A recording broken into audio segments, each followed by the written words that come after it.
going to try to help you in several things. One is just in general, I think it's better if you tremolo can go a little faster. There's several reasons. One is that you don't want to give away the secret. See, if you go slowly, they give you 1, 2, 3, 4, 1, 2, 3, 4. You know, there's a certain speed where those 3 top notes they kind of blend together, and you're a little bit slower than that. Now, it doesn't matter if in your piece once in a while you slow it down. That's great. But the thing is, if it goes faster, well, first of all, the blend is going to happen. Right. But that we'll work on the technique and to get it smooth.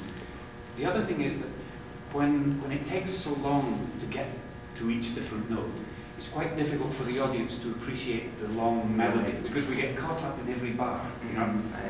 And even for you, although I could hear you were working at making the longer phrase, but the trouble is the accompaniment goes. And so we end up making that interpretation. You know, so all of our musical attention goes actually to where it should be going. Really be, you know.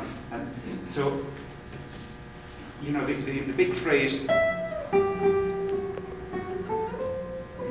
isn't going to work. You know, like we can't find it because it takes so long for each note to get to the next, right?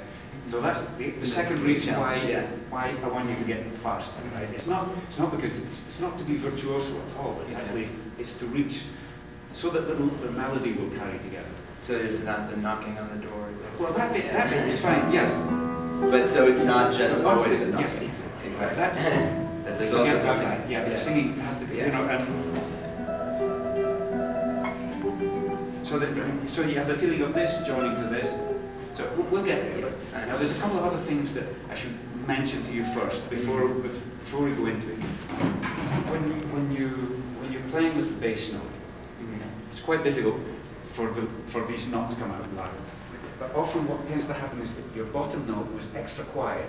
Say you had something like this. Something like that. Yes, whatever, it doesn't matter. I just don't want to play notes that are here. So it's not specific to any spot. Right. What tends to happen is that the audience don't hear this note. Right. And so you have, and this one, they really hear. So you've got,